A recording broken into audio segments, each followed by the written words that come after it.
إن الحمد لله نحمده ونستعينه ونستغفره ونعوذ بالله من شرور أنفسنا ومن سيئات أعمالنا من يهده الله فلا مضل له ومن يضلله فلا هادي له أشهد أن لا إله إلا الله وأشهد أن محمدا عبده ورسوله الذي لا نبي بعده ولا رسول بعده أما بعد.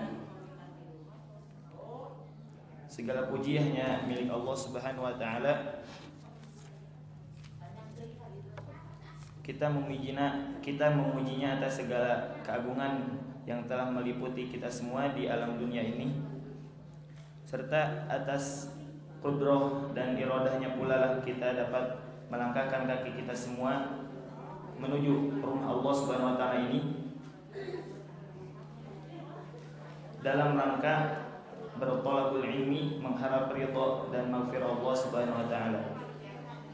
Salawat serta salam mari kita curah limpahkan kepada Nabi kita Nabi Muhammad sallallahu alaihi wasallam atas segala perjuangan beliau yang telah beliau lakukan, serta kita dapat merasakan kenikmatan di dalam beragama Islam dan dalam keimanan kepada Allah Subhanahu wa taala. Dan insyaallah yang akan mengisi pada ahad kali ini yaitu Ustadz Dr. Dedeng Rosyidin MAG yang akan membahas tentang pendidikan Islam dan dalam berdoa. Akan tetapi sebelum kepada Ustadz ada beberapa pengumuman yang akan saya sampaikan. Yang pertama, Mata Baitur Rahman ad kelima bulan Oktober insyaallah bersama Mudir Ma'had Baitur Rahman Ustadz Iwan Abu Ayyash. Yang kedua, ikutilah daurah sehari cerdas waris yang bertema cara mudah belajar waris. Hanya satu pertemuan pada hari Ahad 31 Oktober 2021 Ahad depan dari jam 9.00 sampai 16.00 waktu Indonesia Barat. Tempat Masjid Baitur Rahman bersama Ustadz Iwan Abu Ayyash. Ma'had Baitur Rahman mengucapkan terima kasih teriring doa jazakumullah khairan katsira atas semua dukungan dari seluruh jamaah, terkhusus atas semua infak, sedekah serta wakafnya. Semoga semua dukungan jamaah sekalian menjadi sedekah jariyah yang terus mengalir kebaikannya sampai hari akhir. Ma'had, amin ya Allah ya rabbal alamin. Ma'had Baitur Rahman senantiasa menanti setiap dukungan dari seluruh jamaah. Mungkin itu saja pengumuman yang dapat saya sampaikan agar tidak berlama-lama lagi. Kepada Ustadz, waktu dan tempat kami persilahkan.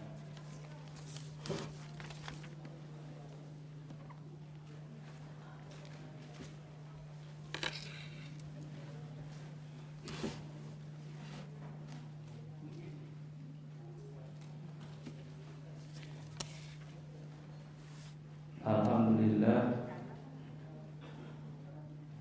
nahmaduhu wa nasta'inuhu wa nastaghfiruh wa na'udzu billahi min shururi anfusina wa min sayyiati a'malina. May yahdihillahu fala mudilla lahu wa may yudlil fala hadiya lahu. Asyhadu an la ilaha illallah wahdahu la syarika lahu wa asyhadu anna Muhammadan abduhu wa rasuluh, amma ba'du.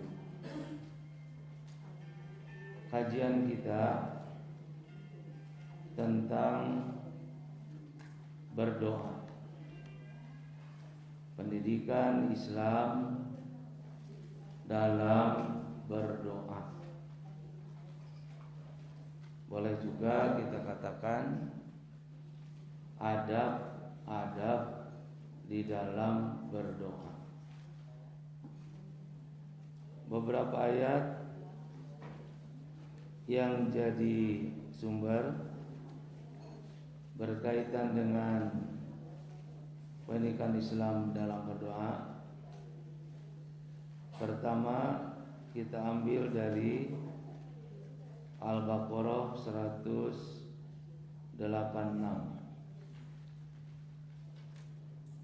dan yang kedua kita ambil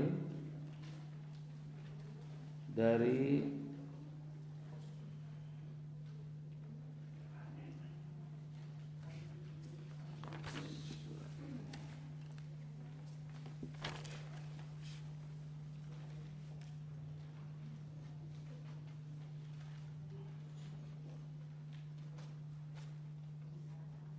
ayat sekarang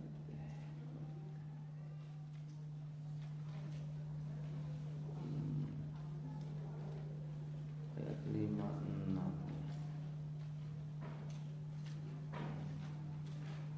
Ya, ayat berikutnya yaitu yang kita akan kaji di bawah, paling bawah ujung, yaitu tentang adab di dalam berdoa.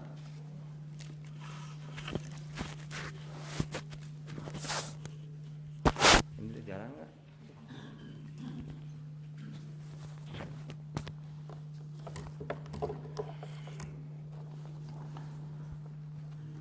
Ud'u rabbakum tadarruan wa khufyatan innahu la yuhibbul mu'tadin wa la tufsidu fil ardi ba'da islahiha wad'u khaufan wa tama'a inna rahmatallah qaribun minal muhsinin. Nah, dua ayat itu yang jadi sumber bagi kita di dalam kajian pendidikan Islam di dalam berdoa.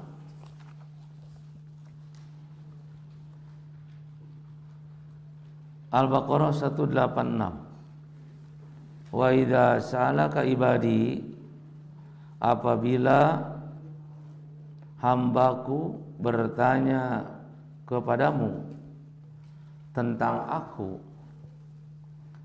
fa inni qaribun, maka sesungguhnya aku dekat.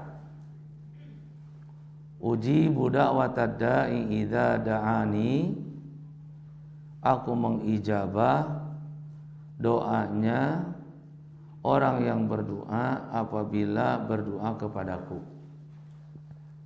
Falyastajibuli, maka memohon ijabahlah kepadaku. Wal yu'minu bi, dan imanlah kepadaku, la'allahum yarsyudun, agar mereka mendapatkan petunjuk. Nah, ayat ini turun berkaitan dengan orang-orang muslim dulu, di mana mereka berdoa dengan keras, yaitu pada satu peristiwa pertempuran, yaitu perang Khaybar. Maka mereka ditegur Nabi karena mereka berdoanya dengan suara yang keras. Ayuhan nas, wahai manusia, arbi'u ala anfusikum, rendahkanlah diri kalian. Maksudnya suara jangan dikeraskan. Fa innakum la tad'una summa wala ghaiba, karena kalian tidak meminta kepada orang yang bisu, dan kalian juga tidak meminta kepada yang tidak ada, yang gaib. Innakum tad'una sami'an qariba, kalian itu adalah meminta kepada yang dekat, dan kalian itu juga meminta kepada yang mendengar. Wa huwa ma'akum, sedangkan yang kamu minta itu hakikatnya ada bersama kamu. Ini dulu. Jadi dalam perang Khaybar, orang-orang muslim yang berdoa dengan suara keras ditegur Nabi Karena mereka meminta kepada Allah, Allah itu tidak bisu, Allah itu ada, dan Allah itu beserta kita. Makanya berdoa jangan dikeraskan. Sekarang kajian makna ibadi. Wa idza sa'alaka ibadi. Di dalam bahasa Arab ada istilah ibad, ada istilah abid. Ada ibad, ada abid. Kalau ibad itu bagus, tapi kalau abid adalah itu jelek. Tapi kita jangan mengambil kedua kata itu dijadikan ke anak urang nu kembar. Sehingga anak kuring nu kembar teh dibengerengaran ibad abid gitu. Kalau ibad menggambarkan seorang hamba yang taat beribadah, lalu dia menyadari akan dosa-dosa dan kesalahan. Dia menyadari bahwa dirinya lemah, meminta akan pertolongan Allah. Itu namanya ibadah terus, menyadari akan kesalahan, menyadari dosa, dan meminta pengampunan. Itu ibad. Kalau abid adalah hamba yang bergelimpangan dosa. Abid mah hamba nu loba dosa dan tidak menyadari akan kesalahannya. Makanya kata ibad adalah bagus dibandingkan dengan kata abid. Dalam Al-Quran, wa idza sa'alaka ibadi, sanes abidi tapi ibadi. Ini menunjukkan bahwa yang bertanya kepada Muhammad itu seorang hamba yang ahli ibadah, seorang hamba yang selalu dekat kepada Allah, ingin diampuni dosa, menyadari akan kesalahannya. Di sini ada 5 makna Allah qarib. Fa inni qaribun. Allah itu dekat. Nah, Al-Maraghi menjelaskan makna Allah dekat. Pertama, ilmu Allah meliputi segala sesuatu.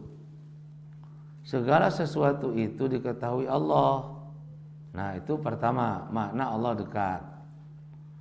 Kedua, Allah mendengar perkataan dan melihat perbuatan. Itu Allah dekat. Ketiga, antara Allah dan manusia tidak ada hijab. Antara Allah dan manusia tidak ada penghalang. Kalau tidak ada penghalang berarti dekat. 4, tidak ada wali dan pemberi syafaat yang dapat menghantarkan doa dan ibadah seseorang kepada Allah kecuali Allah sendiri. Kelima, tidak ada yang menyertai Allah dalam mengijabah doa. Allah mengijabah doa seseorang tidak perlu minta bantuan yang lain. Nomor 6, Allah mengijabah doa tanpa pelantara seorang pun, karena Allah penciptanya dan maha tahu terhadap yang membisikkan pada jiwanya. Nah, itulah makna Allah itu dekat. Bahwa Allah itu ilmunya mengurung manusia, sehingga tidak ada gerak manusia yang tidak diketahui Allah. Allah mengijabah doa manusia, tidak perlu minta bantuan yang lain. Allah dengan manusia tidak ada hijab, tidak ada penghalang. Makanya Allah itu dekat. Ada mana lain? Allah menyebutkan bahwa Allah begitu dekat kepada manusia dan manusia pun dekat dengan Allah. Nah, kenapa? Satu, karena pengetahuan Allah tentang wujud Allah melekat pada fitrah manusia.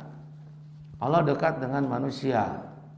Kenapa? Karena pengetahuan tentang wujud Allah melekat pada fitrah manusia, di mana manusia itu diciptakan oleh Allah sejak dalam kandungan dengan fitrah. Apa fitrah itu? Manusia meyakini bahwa Tuhan itu hanyalah satu, yaitu Allah, yang disebut dengan fitratut tauhid. Fitrah, pembawaan sejak lahir yang menyatakan bahwa Tuhan itu satu. Karena itu manusia dekat dengan Allah, Allah pun juga dekat manusia. Karena secara fitrah manusia itu mengakui bahwa Tuhan itu cuma satu, Allah. Yang kedua,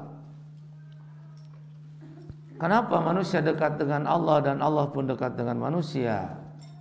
Karena bukti-bukti tentang wujud Allah dan keesaan Allah itu sangat jelas. Pertama, lewat adillatul khalqi. Adillatul khalqi, bukti ciptaan. Kalau adillatul khalqi ini kita mudah untuk memahami, tidak mungkin ada sesuatu tanpa yang menciptakan. Itu namanya adillatul khalqi. Karena sesuatu tidak mungkin wujud dengan sendirinya. Tuh. Itu yang disebut adillatul khalqi. Ada langit, ada bumi, ada binatang, ada tumbuhan, tidak mungkin ada tanpa yang menciptakan. Itu namanya adillatul khalqi, berarti sebagai bukti bahwa Allah itu adalah ada. Yang kedua, adillatul hikmah. Kalau adillatul hikmah ialah melihat manfaat dari yang diciptakan Allah. Sebab tidak ada yang Allah ciptakan yang tidak bermanfaat. Kita piknik ke laut, ningali laut, begitu lebar, begitu luas. Lalu kita berpikir, tidak mungkin laut yang selebar ini dan airnya yang begitu banyak tanpa ada yang menciptakan. Muncullah keyakinan yang menciptakannya adalah Maha Hebat. Itu namanya adillatul khalqi. Lalu laut ini ternyata manfaatnya besar. Manusia bisa mencari ikan, dapat kehidupan. Airnya bisa dijieun uyah gitu. Ikannya bisa dibakar. Rumputnya bisa dijieun naon? Agar, gitu kan? Pasirnya bisa dibuat besi, kemudian mutiaranya bisa dipakai perhiasan. Itu namanya adillatul hikmah. Manfaat dari segala sesuatu. Lihat lagi bukti keesaan Allah bahwa manusia dekat dengan Allah dan Allah dekat dengan manusia. Adillatul qudrah, yaitu bukti tentang kekuasaan. Kuasa Allah.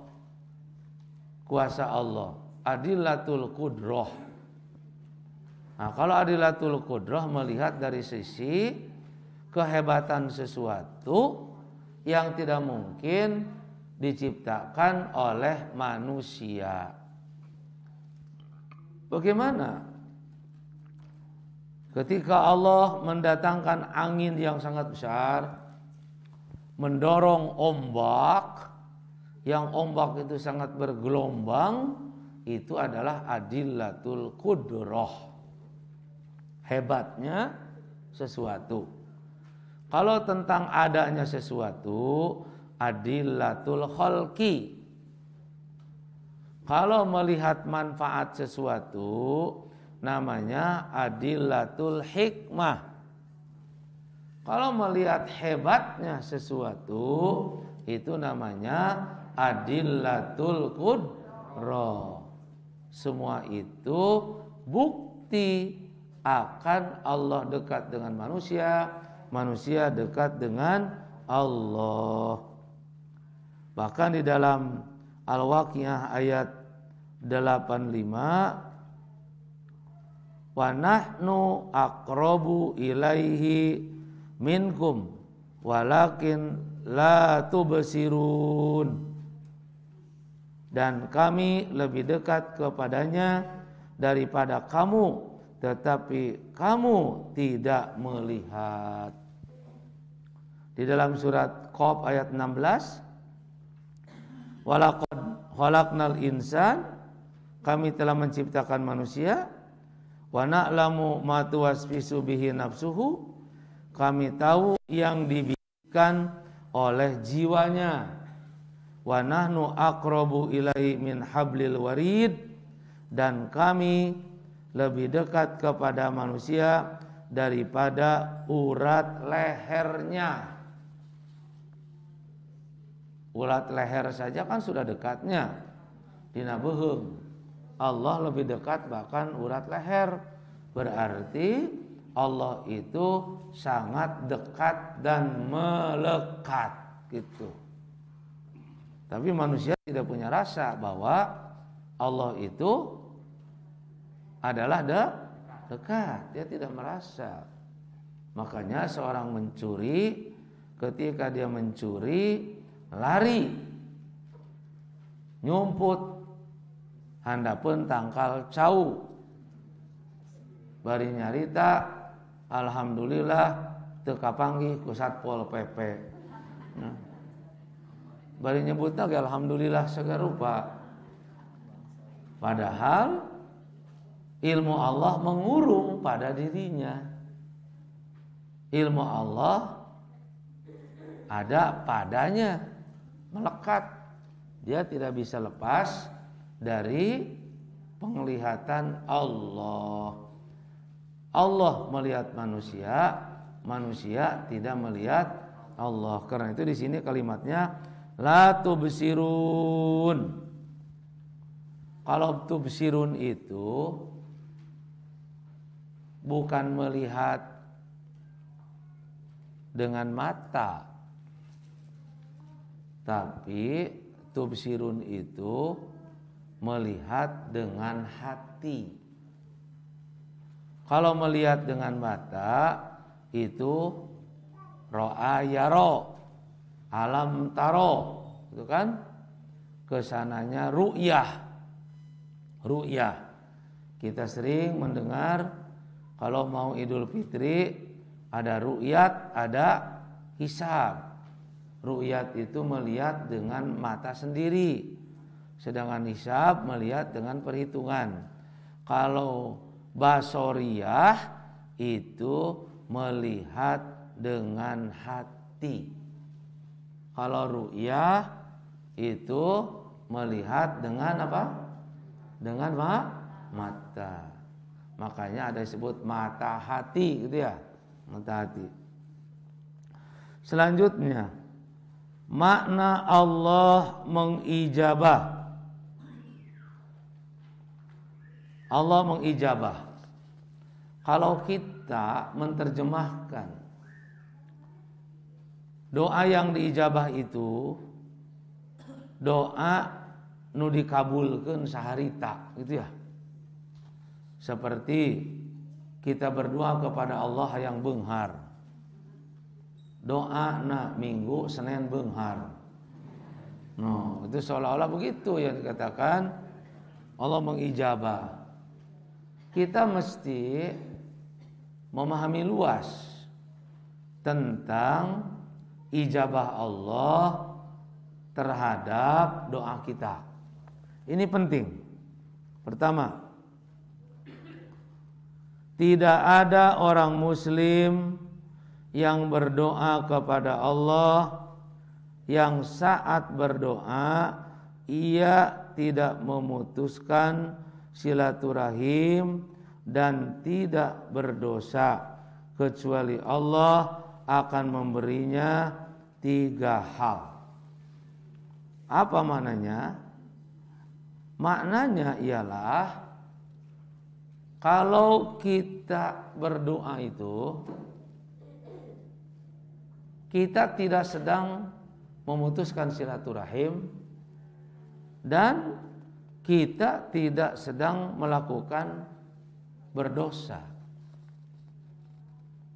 Artinya orang yang berdoa dalam keadaan dia sedang memutuskan silaturahmi dan dia sedang berdosa itu artinya penghalang doa. Memutuskan silaturahmi penghalang doa dijabah. Termasuk kita melakukan dosa. Nah, kalau 2 itu tidak kita lakukan, pertama dipercepat ijabah permintaannya. Kedua, ditunda ijabahnya. Ketiga, ditolak keburukannya. Kalau ditolak keburukannya berarti yang diterima kebaikannya. Jadi hindari di dalam berdoa itu memutuskan silaturahmi dan hindari melakukan perbuatan dosa. Kedua, doa itu untuk dapat diijabah membutuhkan syarat pokok. Taat kepada Allah, misalnya makan makanan yang halal. Maka jika makan yang diharamkan, tertolak ijabah doanya. Hati harus khusyuk. Karena itu ada sebuah hadis Nabi yang mengatakan, la yaqbalullah du'aan min qalbin ghafilin lahin.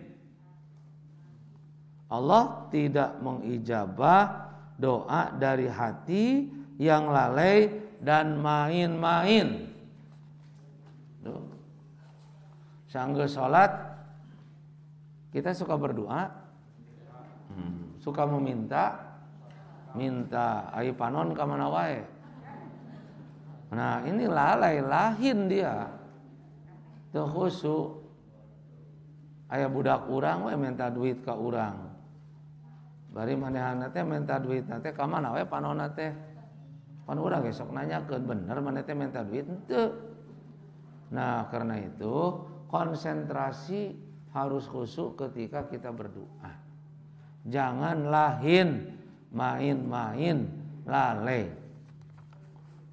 Ketiga, seorang yang berdoa suka meyakini bahwa yang dimintanya bermaslahat. Padahal kadang tidak bermaslahat, maka doanya kadang diijabah sesuai maksudnya yaitu kemaslahatan, dan kadang kemaslahatan itu diakhirkan atau ditolak. Kalau kita berdoa kita suka punya keyakinan bahwa yang diminta itu bermanfaat bagi kita. Ada orang minta beunghar, ya, minta beunghar. Gusti sing dibere rezeki kuring sing loba, berarti manehna minta beunghar. Cek manehna beunghar teh maslahat henteu. Nah, menurut dirinya kaya itu akan maslahat. Padahal Allah mah tahu. Lamun manehna jadi jalma beunghar,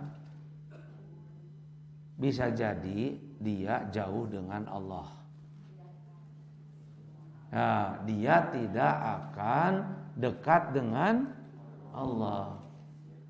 Tapi dengan hidup pas-pasan, ternyata dia mendekat kepada Allah.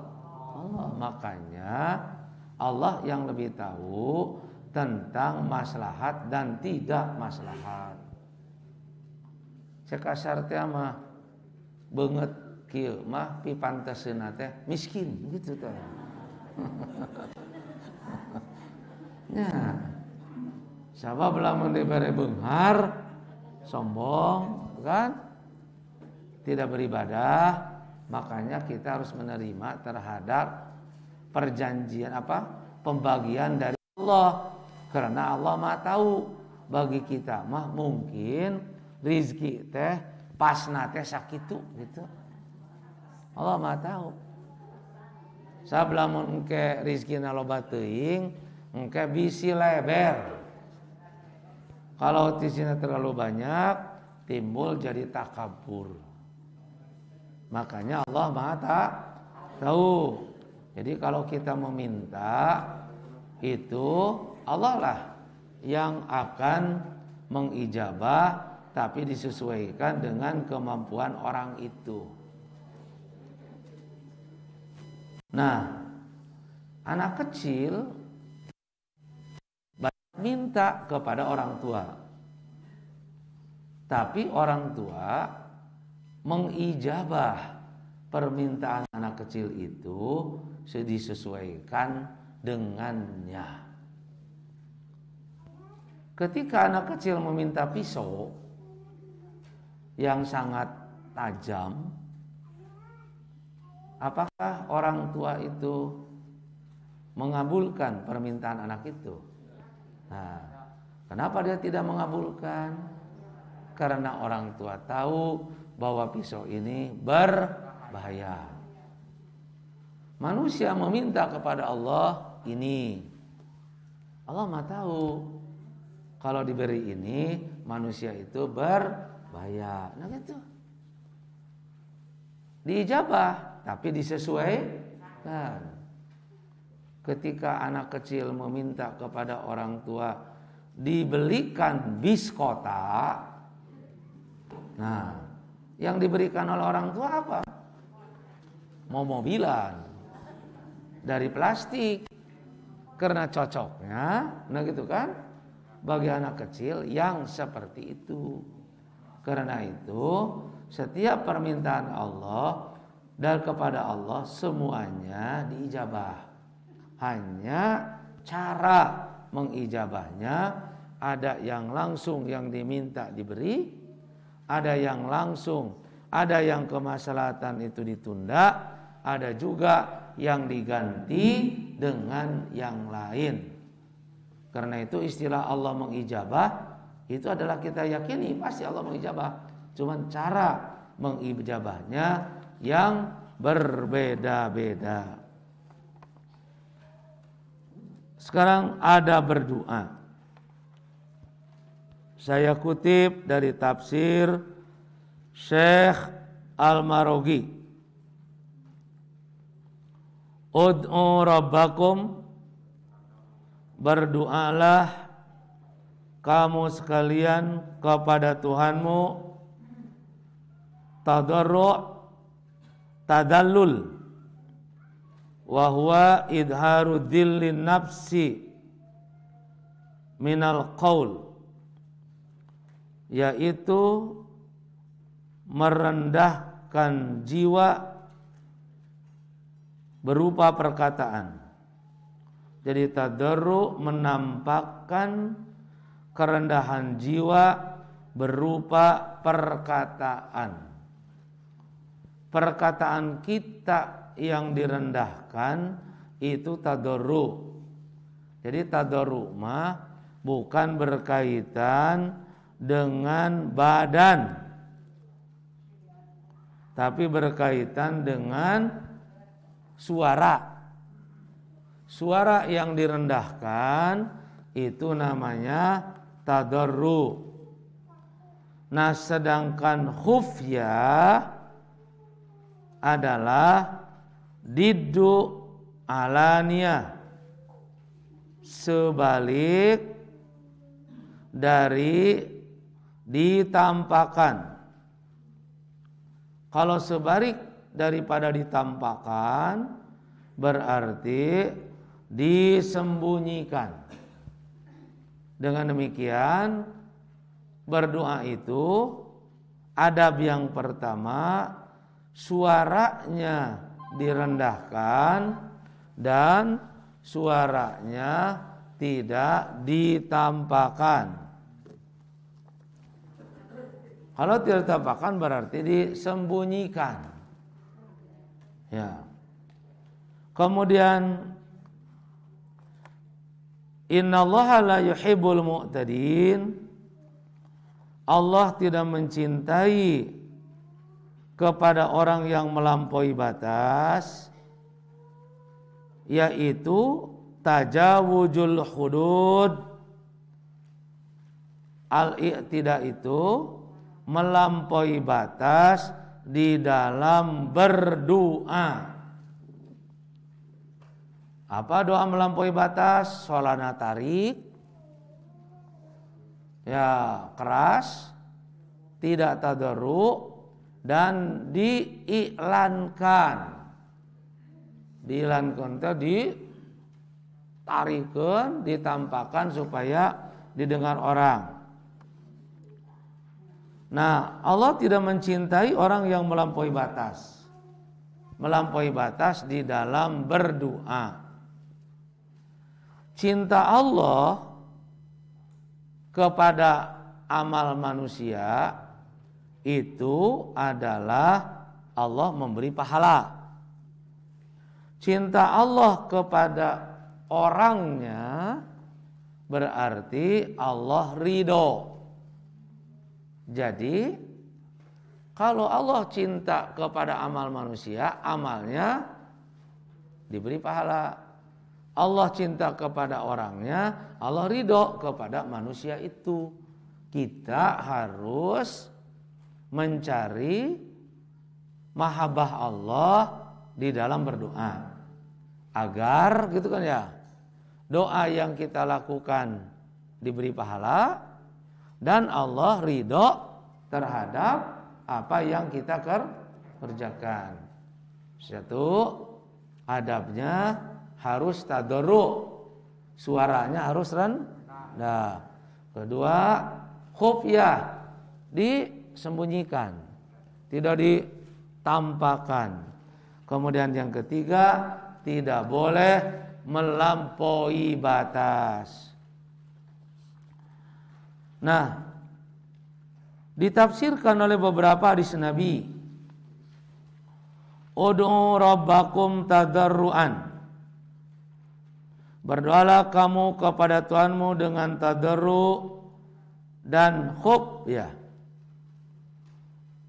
Ini seperti yang dilakukan oleh Nabi Zakaria alaihissalam. Nabi Zakaria berdoa pada Allah, idna darrobahu nidaan khafiyah. Ingat ketika Nabi Zakaria memanggil Tuhannya dengan panggilan yang sembunyi, innahu akhfahu anil ibadi wa akhlasahu lillahi wan qata'a bihi ilaihi. Nabi Zakaria dia merendahkan suaranya dari hamba, artinya diusahakan orang lain tidak mendengar. Dia mengikhlaskan doa itu hanya untuk Allah, dan dia memutuskan doa itu bagi yang lain. Nah, itu nidaan khofiyah bagi Nabi Zakaria. Ada riwayat Abu Musa al-Asy'ari ketika dia bersama Nabi SAW dalam sebuah safar. Fajalan nasu yajharuna bitakbir. Orang menjaharkan dengan keras ucapan takbir. Faqala Rasulullah SAW, Rasulullah bersabda, ayuhan nas arbi'u ala anfusikum. Rendahkanlah dirimu. Yang tadi, fa innakum la tad'una summa wala ghaiba. Kalian tidak berdoa kepada yang bisu dan gaib. Innakum tad'una sami'an qariba. Tapi kalian berdoa kepada yang Maha mendengar dan Maha dekat. Wa huwa ma'akum. Allah itu beserta kalian. Nomor 3. Da'watun fisirri, doa yang disirkan, yang tidak dikeraskan, ta'dilu sejajar sab'ina da'watan fil alaniyah, dengan 70 doa yang dikeraskan. Dari sini muncul pertanyaan, mana lebih halus? Nah, doa disirkan atapi doa dikeraskan? Maka disirkan, sehingga diibaratkan hiji doa anu disirkan sakali ieu teh leuwih halus daripada doa anu dijaharkeun 70 kali. Nah, jadi tidak mengganggu orang, khusyuk gitu kan, dan juga tidak ada unsur riya pada diri kita.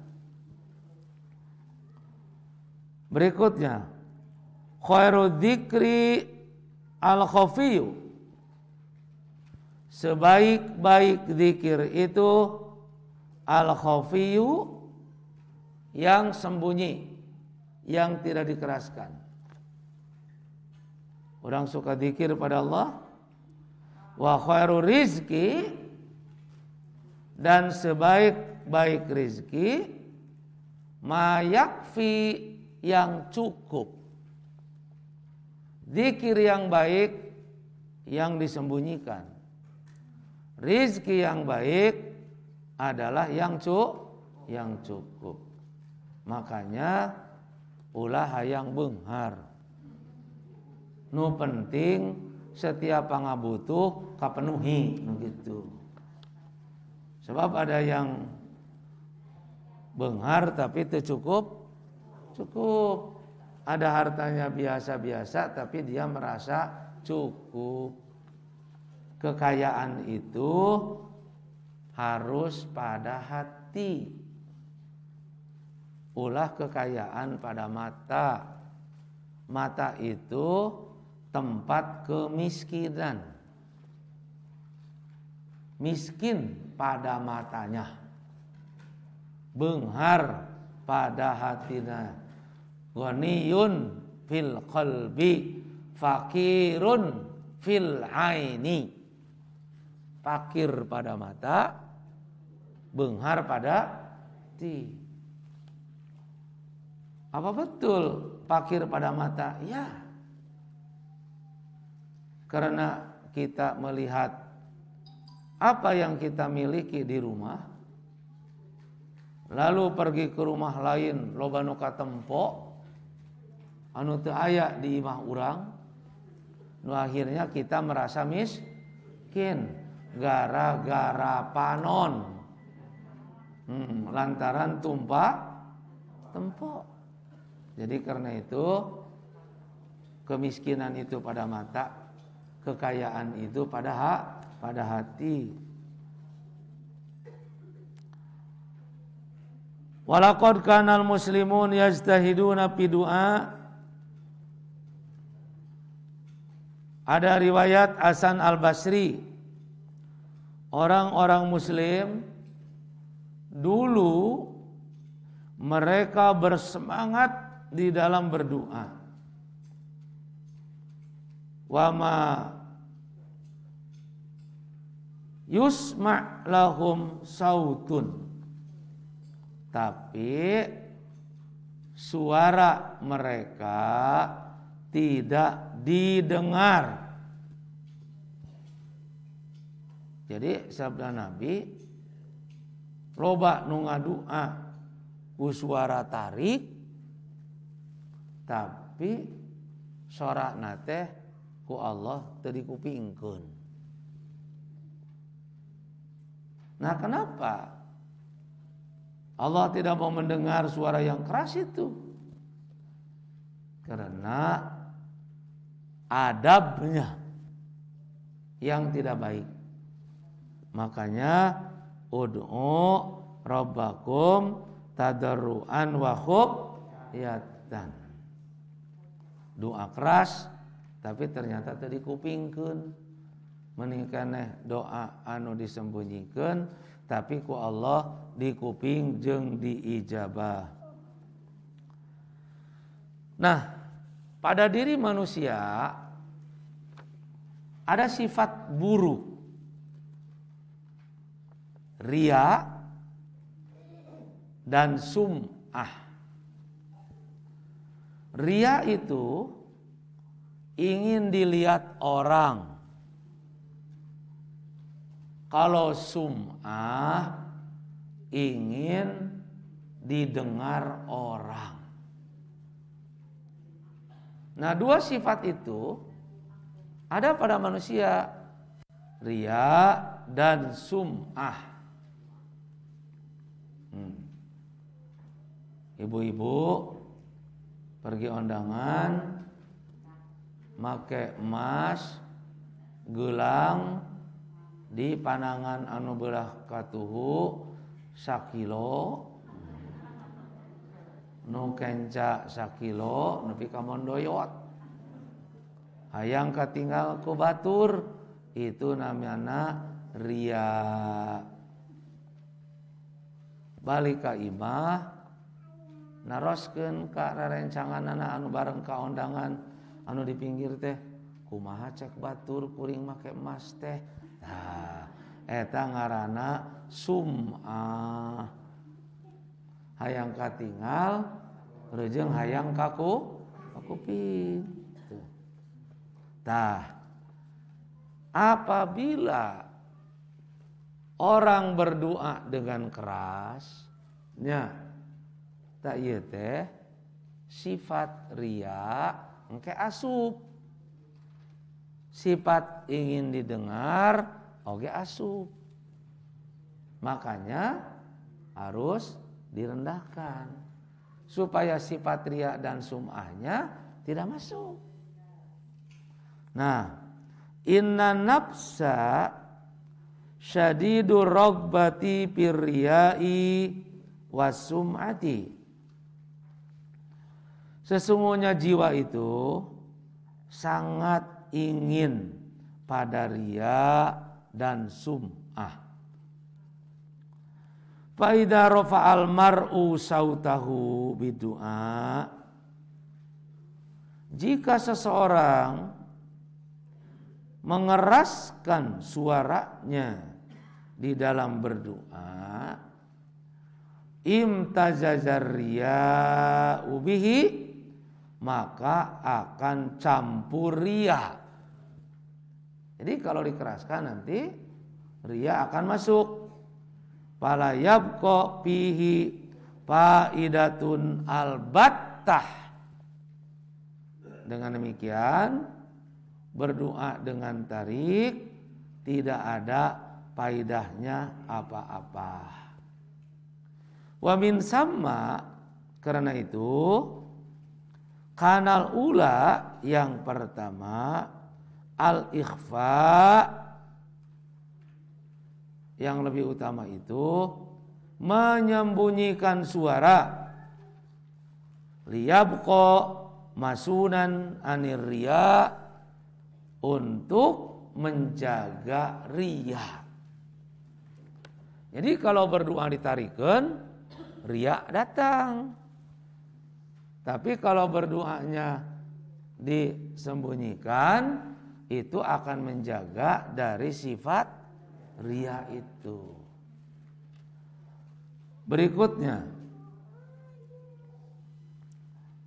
innahu la yuhibbul mu'tadin. Allah tidak mencintai pada orang yang melampaui batas. Melampaui batas di dalam berdoa ada beberapa macam. Di sini ada 3. Pertama, melampaui batas dalam lafadz. Di bawah ada iktida'un khosun, melampaui batas yang khusus, bil alfad, berupa lafadznya.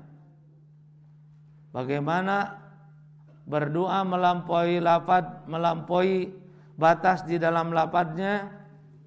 Kal mubalaghati, seperti melampaui batas fi raf'il sauti, di dalam mengangkat suara, wa taqallubi fi siyaghi du'a, dan menuntut di dalam bentuknya berdoa. Suaranya tarik, lalu doanya dibentuk. Ayak itu doa dibentuk. Ada. Ya. Doa itu khusyuk, suara rendah disembunyikan. Tapi orang akan merasa tidak cukup lamun berdoa ente muterkeun mastaka. Itu dibentuk doa teh. Dibentuk. Muter mastaka rengse doa. Nah, itu yang disebut takallub fi siyagid du'a. Sorana tarik baru dibentuk. Itu melampaui batas di dalam lafadznya.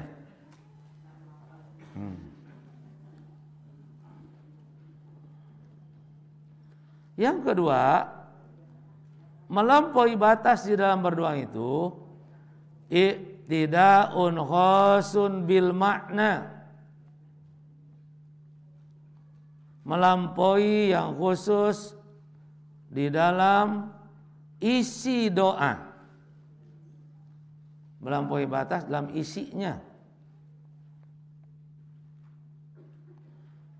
Wa huwa talabu gharil masyru' min wasailil ma'ashi wa maqasidiha, seperti menuntut yang tidak diperintahkan di dalam syara', yaitu media-media kemaksiatan, wa maqasidiha, dan maksudnya. Syara' menuntut berdoa itu pada yang bagus. Tapi ternyata dia berdoa kepada yang tidak bagus. Seperti wasail ma'asyi. Orang akan melaksanakan maksiat. Lalu dia berdoa kepada Allah agar dimudahkan untuk melaksanakan maksiat. Ini adalah doa yang melampaui batas dalam isi, termasuk kepada yang seperti itu talabu ibtoli sunanillahi fil khalqi, meminta dihilangkannya sunnatullah pada manusia atau menggantinya katalabin nasri alal a'da, seperti menuntut pertolongan untuk menghadapi musuh, ma'atar kiwasailihi, dengan meninggalkan medianya, kan wa'isilah wal itad, seperti macam-macam senjata, wa talabil ghina bila kasbin, menuntut benghar tapi itu usaha, wa talabul maghfirah ma'a israri ala danbi, meminta pengampunan Allah bari tetap dina dosa, itu termasuk kepada melampaui batas di dalam isi. Urang ngadua ka Allah, Gusti sing da babarikeun rezeki abdi tapi manehanana sare wae. Ini adalah melampaui batas di dalam makna. Dia meminta menjadi orang yang cerdas tapi teu daek diajar. Itu adalah sunatullah. Sebab lamun hayang pintar, sunatullah nate kudu daek diajar. Manehanana hayang terang kana hukum-hukum Allah, terang kana isi Al-Qur'an, tapi teu daek ngaji. Nu kitu ngaranna ngadua melampaui batas dari sisi isinya. Sebab menghilangkan sunatullah. Secara sunatullah, lamun urang hayang beunghar kudu usaha. Lamun urang hayang pinter kudu diajar. Lamun urang hayang wareg kudu daek ngahuap gitu. Nah, urang minta ke Allah supaya dosa diampura, tapi maksiat tetap jalankeun. Bagaimana mungkin? Falan tajida li sunnatillahi tabdila walan tajida li sunnatillahi tahwila. Yang ketiga, ada melampaui batas itu melampaui dalam menghadapkan doa. Melampaui batas dalam menghadapkan doa. Kemana dia mintanya? Dia minta nate kepada sesuatu anu moal mere. Dia minta kepada sesuatu yang tidak akan memberi. Nah, lamun urang terang, yen urang menta manehna moal mere, sebaiknya menta tapi entong da moal mere. Dia mah minta kepada sesuatu yang tidak akan memberi jeung teu bisa mere. Nah, ini adalah melampaui batas kepada yang dimintanya. Tuh. Menta beunghar ka Batu Ali-nya. Mari Batu Ali sorangan teu bisa mereka beungharan. Ternyata geus menta beunghar ka Batu Ali mang tahun-tahun teu beunghar-beunghar. Nu akhirna mayana pindah neangan Batu Ali anu lain. Mata orang yang menyembah di salian Allah, dia akan terus beribadah menyembah itu manakala yang disembahnya mereka kesenangan. Tapi manakala yang disembahna teh teu bisa wae mereka beungharan, manehna pindah neangan nu mere beunghar. Naon ari muja teh? Aya jalma nu muja cenah ka monyet. Naon ngepit? Ngeprit. geus muja ka monyet 2 tahun teu beunghar-beunghar. Pindah. Akhirna muja ka nu lain deui. Nah, begitulah orang minta selain Allah. Tapi walladzina amanu asyaddu hubbalillah. Orang beriman lebih cinta pada Allah, rek beunghar, rek miskin, tetap ibadah teganti pangeran iwal tingan seukur Allah. Tapi yang menyembah lianti Allah, mereka adalah berpindah manakala yang disembahnya tidak memberikan kesenangan. Nah, inilah 3 di dalam melampaui batas. Pertama, lafadznya yang melampaui batas karena menggunakan suara yang sangat keras dan doanya dibentuk. Yang ketiga, yang kedua, melampaui batas isinya karena tidak sesuai dengan syarat, menghilangkan sunnatullah. Tuh, minta beunghar tapi tidak usaha, minta pinter tapi tidak diajar, minta diampura dosa tapi tetap ngalaksanakeun kemaksiatan. Dan yang ketiga yaitu iktidaun bitawajjuh fihi ila ghairillahi liyashfa'alahu indahu, yaitu melampaui di dalam menghadapkan doa kepada selain Allah untuk meminta syafaat kepadanya. Wa hada syarru anwa'il i'tidai, ini melampaui batas yang paling buruk. Jadi kalau sudah menyembah meminta selain Allah, ini melampaui batas yang paling buruk dibanding dengan melampaui batas yang 2 itu. Berikutnya, ada riwayat Nu'man bin Bashir, anna Nabiya SAW qala ad-du'a'u huwa ibadatun. Doa itu adalah ibadah. Kalau kita berdoa berarti dapat pahala karena ibadah. Dari isi doanya Allah mengijabah. Makanya jangan segan-segan untuk meminta pada Allah. Allah itu senang diminta dan tidak senang kepada orang yang tidak suka minta. Itu Allah. Beda dengan kita. Ari urang mah teu senang dipenta.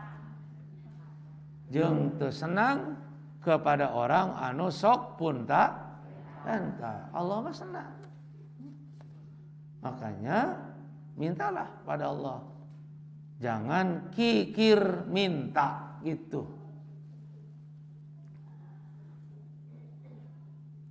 Ada hadis lain, ad-du'a'u mukhul ibadah, bahwa doa itu adalah sumsumnya ibadah. Kalau ibadah saja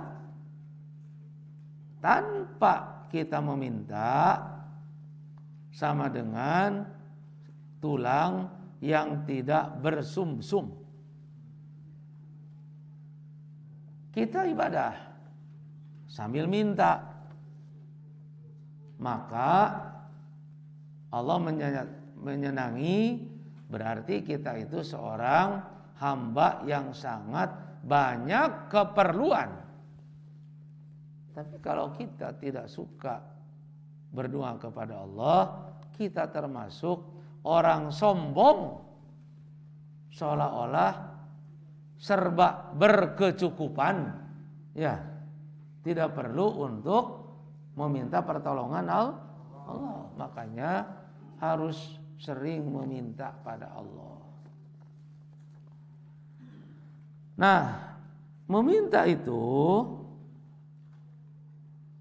diperintahkan oleh Nabi supaya berdoa teh pakai wasilah. Nah, doa teh kudu make wasilah. Wasilah teh pelantara. Jadi lamun urang ngadoa teh kudu aya wasilah. Tapi wasilahna sanes wasilah Prabu Siliwangi. Lalu kita nyambat. Nyambat siapa? Nyambat jin, nyambat setan. Sehingga lamun ngadoa teu make wasilah seolah-olah kita tidak puas. Nah, karena itu para sahabat bertanya, apa yang dimaksud dengan berdoa harus pakai wasilah? Orang kadang-kadang wasilah itu sudah diterjemahkan wali yang sudah mati gitu kan. Sallallahu li al-wasilata. Sabda Nabi, mintalah kepada Allah li untukku al-wasilata, yaitu pakai wasilah. Wa mal wasilatu, apa ari wasilah dina doa teh? Al qurbu minallah. Yang dikatakan wasilah itu dekat dengan Allah, taqarrub kepada Allah. Jadi itu wasilahnya. Kita mendekatkan diri pada Allah, salat mendekatkan diri, ya.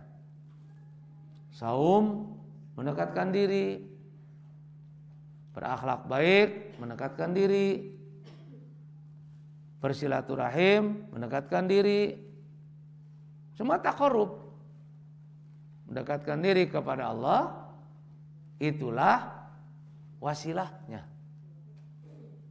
Media yang dapat gitu kan, doa kita diijabah oleh Allah, itu wasilah itu. Kalau seorang pembantu meminta sesuatu kadunungan,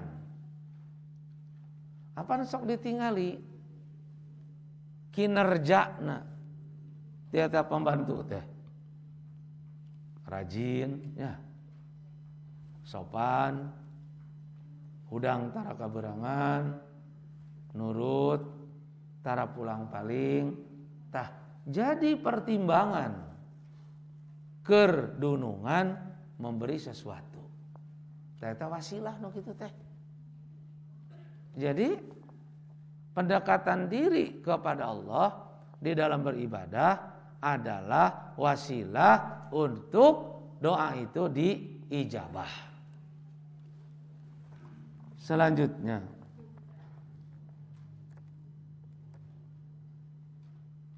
yabtaguna ila rabbihimul wasilata ayyuhum aqrabu. Mereka berharap kepada Tuhan mereka, yaitu wasilah, siapa di antara mereka yang lebih taqarrub kepada Allah. Wa qad alimta, engkau tahu, anna tawassul, yang disebut tawassul itu innama huwa taqarrub ilallah. Yang disebut tawassul itu adalah mendekatkan diri kepada Allah, bima yartadihi, yang diridhoi Allah, wa bima syara'ahu min ibadatihi, dan ibadah yang disyariatkannya, duna ghairihi, tidak beribadah kepada selain Allah. Bagaimana lamun menta tawasulna kanu geus maut. Nah, datang kan ini anteh. Dia minta supaya menyampaikan pada Allah, minta kepada yang sudah mati adalah haram. Tawassul kepada yang hidup adalah boleh. Seperti kita minta didoakan oleh ibu. Ibu kan masih hidup. Nah, minta didoakan ku ibu, minta didoakan ku bapak, itu kan? Supaya usaha lancar, tawassul. Tapi kepada orang yang hidup itu boleh. Seperti sahabat minta didoakan kepada Nabi ketika sahabat melakukan ibadah haji, itu boleh. Naam. Inna tolabad du'a minal mu'minin, meminta doa dari orang mukmin, masyru'un minal ahya la minal amwat, diperintahkan dari orang yang masih hidup, bukan dari orang yang sudah mati. Wa yusama dalika tawassulan, itu tawassul. Minta didoakeun kanu hirup teh, li'annahu qad syara'allahu, karena itu telah disyariatkan Allah, seperti Umar dan sahabat-sahabat lain tawassul kepada Abbas dalam salat istisqa dan yang sesudahnya dari doa. Jadi karena itu boleh tawassul kepada orang yang masih hidup. Wala tufsidu fil ardi ba'da islahiha, jangan kamu merusak di bumi setelah beresnya. Ini maknanya bukan tidak boleh macul, sehingga macul nggak rusak bumi gitu. Dulu di bumi ini nggak ada orang jahat, tidak ada pencuri, tidak ada pencuri di bumi ini. Tapi kita cicing di bumi, kita jadi pencuri, berarti merusak bumi. Dan tadi nama di bumi teh tidak ada pencuri, kosong kan bumi dari manusia, ya nggak ada manusia di bumi. Nu panggeulana ge Adam, ya, jeung Hawa. Sebelum Adam jeung Hawa kan kosong, karena bumi kosong nggak ada yang mencuri. Tapi gara-gara urang aya di bumi jadi kan curi. Jadi urang teh ngarusak bumi. Ya. Dan tadi nama tidak ada.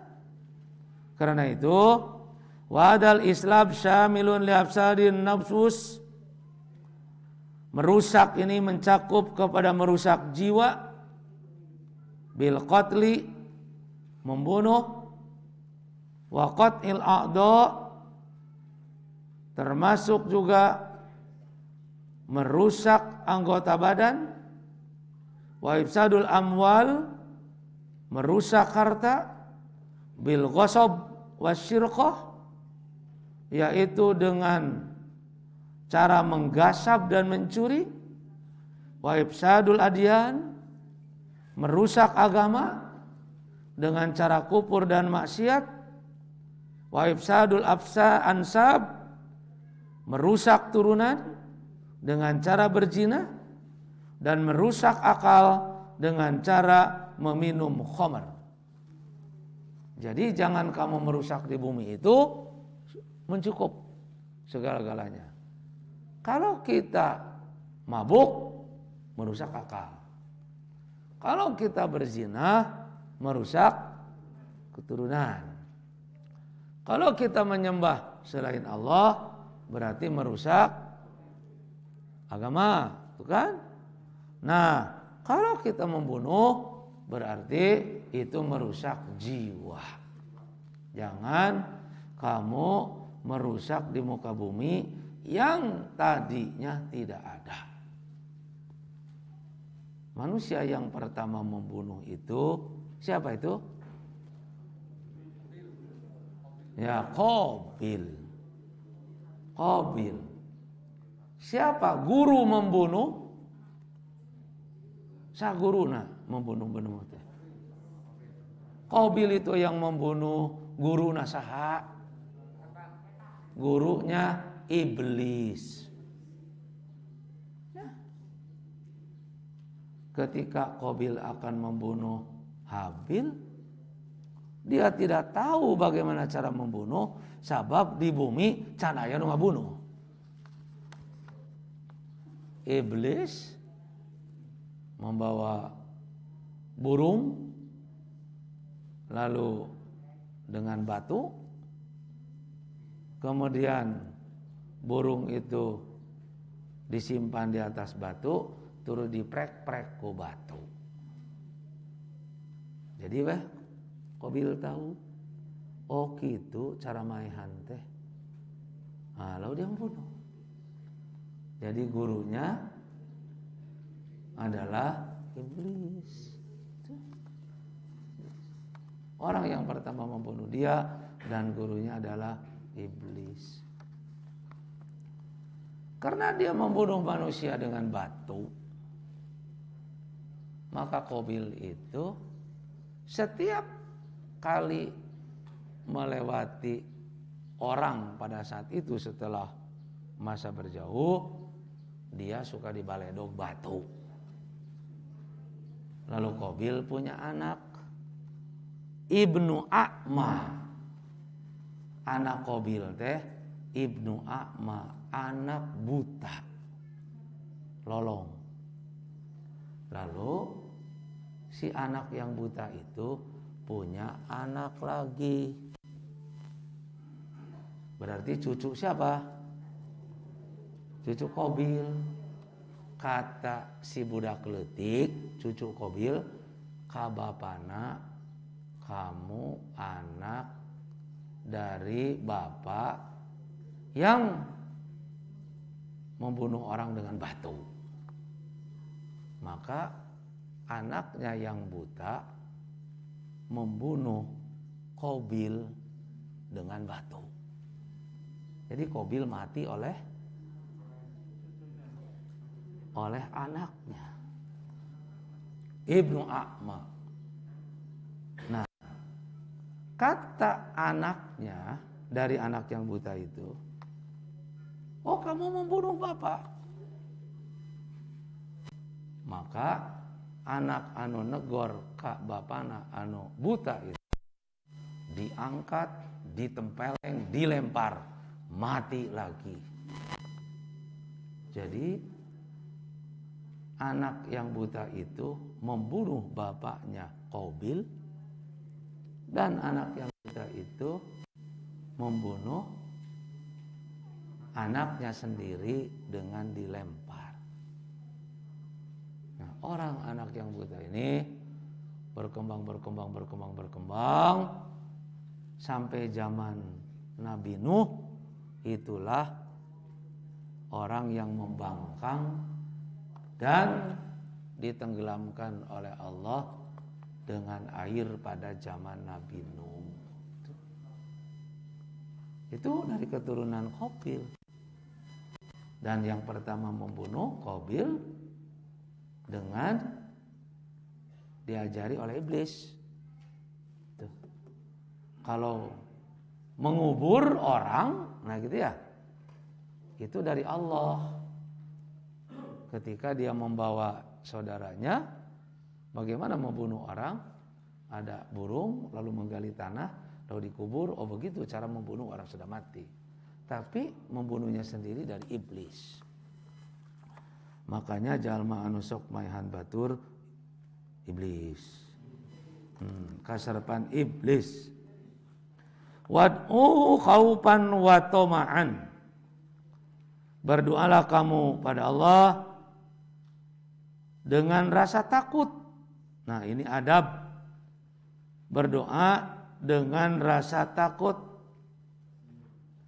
Makna takut di sini ialah takut doanya itu dibenci oleh Allah. Sedangkan rasa toma maknanya ialah tamak sangat cinta bahwa doanya itu diterima oleh Allah. Sehingga diartikan di sini al-khauf tawakku'un makruhun yahsulu ba'du. Khauf itu ialah terkena makruh, kebencian sesudahnya. Wattoma, sedangkan toma itu tawakku'un mahbubun yahsulu kadzalika, yaitu sangat cinta untuk diterimanya doa itu. Ai ud'uhu khaifina min iqabihi ala mukhalifatikum. Berdoalah kalian pada Allah takut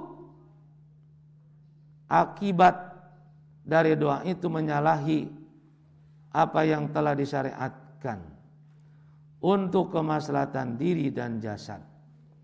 Sementara tomi'in tamak maknanya fi rahmatihi, tamak dalam rahmat Allah, wa ihsanihi, tamak dalam kebaikan Allah, fi dunyakum wa ukhrakum, di dunia dan di akhirat.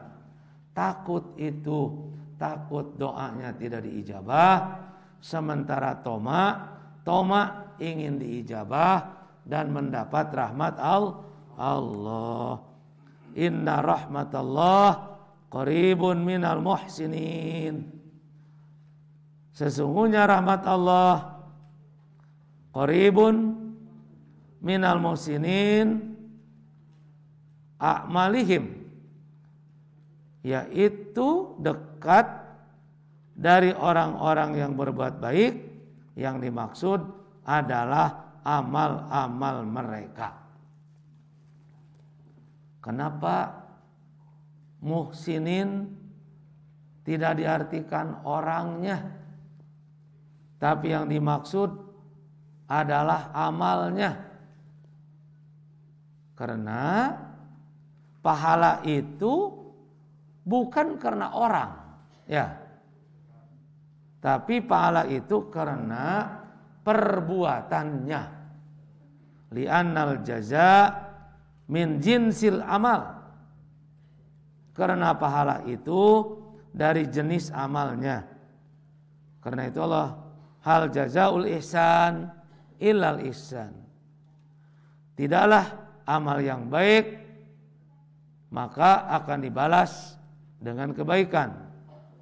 Paman ahsana fi ibadatihi nala, maka siapa yang baik di dalam ibadahnya dia akan memperoleh hasunas sawab, pahala yang baik. Wa man ahsana fi du'a a'ta khairan mimma talabahu, siapa yang baik di dalam berdoa, Allah akan memberi kebaikan dari apa yang dia minta, au misla ma talabahu, atau seimbang apa yang dia minta.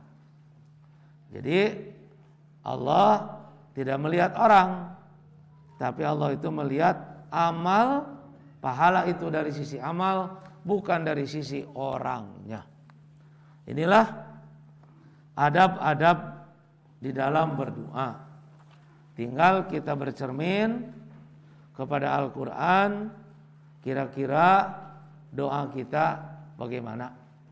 Dan kembalilah merujuk kepada Al-Quran.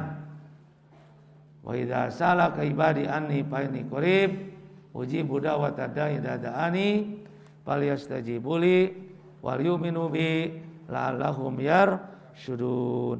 Lalu adabnya di bawah ditafsirkan oleh Al-Marughi di dalam tafsirnya.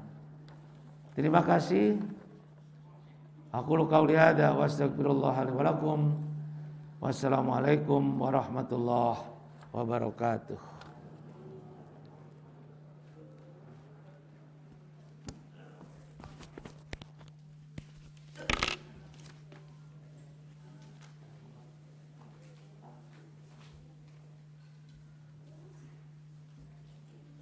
Jazakallahu khairan katsiran kepada Ustaz yang telah menyampaikan ilmunya, semoga bermanfaat terkhusus bagi Ustaz dan umumnya bagi kita semua yang mendengarkan.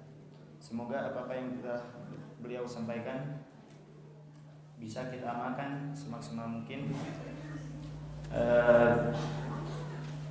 Mohon maaf atas segala kekurangannya dan terima kasih atas segala perhatiannya. Ditutup saja pekerjaan ini dengan doa. Rabbana atina fid dunya hasanah wa fil akhirati hasanah wa qina adzabannar. Assalamualaikum warahmatullahi wabarakatuh.